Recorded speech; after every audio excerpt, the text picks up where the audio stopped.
أعوذ بالله من الشيطان اللعين الرجيم بسم الله الرحمن الرحيم الحمد لله الذي جعلنا من المتمسكين بولاية أمير المؤمنين علي ابن أبي طالب عليه الصلاة والسلام.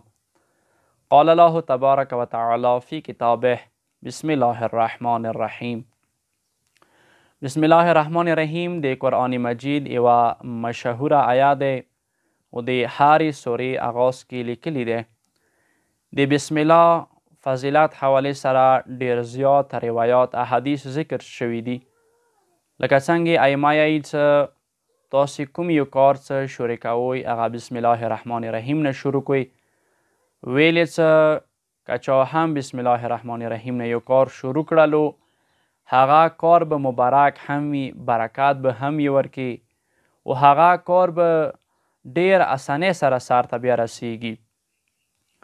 نو موږ تاسې څه کله بسم الله الرحمن الرحیم ترجمه کوو نو موږ تاسې یو څه شروع کوم دی خدای نامې نه څه هغه رحمان و رحیم دی. راځئ موږ تاسې لږ سترګې وغړوو څه د الله رحمان څنګه دی او رحیم څنګه دی. رحمان څه کوم دی دا رحمت عالم طرف اشاره دی، یعنی دی خدای هغه رحمت څه هغه دوست دپاره هم دی او دښمن دپاره هم دی، مؤمن دپاره هم دی، کافر دپاره هم دی، ښه دپاره هم دی او بد دپاره هم دی. یعنی هغه رحمت څه هغه ټولو دپاره دی، هغه ته د ویلی شي څه رحمان. نه الله څه کوم دی هغه ځکه رحمان دی څه ځنه داسې ډېر رحمتونه دي چې هغه د ټولو ته ورکوي چاهې هغه څوک ویلی نه وي. اما دویم څه کوم لفظ استعمال شوی دی څه هغه دی رحیم. رحیم څه کوم دی دا رحمت خاص طرف اشاره دی، یعنی هغه رحمت څه هغه الله رب العالمین خپلو خاص بندگانو ته ورکوي، هغه څوک څه هغه مؤمنان دي د خدای اطاعت کې د اهل بیتو د ائمهو د انبیاو اطاعت کې زندگی تیروي او د علمای حق پیروي کې زندگی تیروي، نه هغه رحمت به مؤمنانو دپاره وي، داسې کسانو دپاره به وي. نو موږ تاسې سره یو رحمان شولو و یو رحیم شولو. یعنی رحمان څه کوم دی دا رحمت عالم دپاره شولو او رحیم څه کوم دی دا رحمت خاص شولو څه د خدای خاص بندگانو باندې دا رحمت وریږي.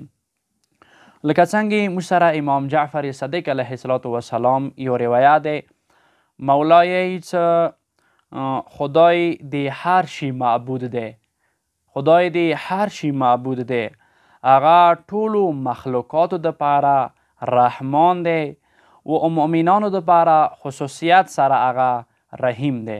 نو دغه روایت نه هم موږ ته پته ولګېدله څه الله رحمان چا دپاره دی او رحیم چا دپاره دی. همدې شان سره مخکې رسول الله صلی الله علیه و آله وسلم مبارک حدیث دی، حضرت یې څه الله رب العالمین د رحمت 100 بابونه دي، دوی کې یو یې ځمکې باندې نازل کړی دی و هغه رحمت هغه یو رحمت هغه یو باب خپل مخلوق باندې تقسیم کړی دی. د خلکو منځ کې څه کوم محبت دی، کومه مهرباني دی، دا د الله رب العالمین هغه یوه رحمت وجنه هغه یوه باب وجنه دی او بقي 99 حصې رحمت څه کوم دی هغه الله رب العالمین خپل ځان دپاره مخصوص کړی دی. خو قیامت ورځې باندې به دغه 99 رحمتونه دغه 99 بابونه به هم الله رب العالمین خپلو بندگانو باندې تقسیموي.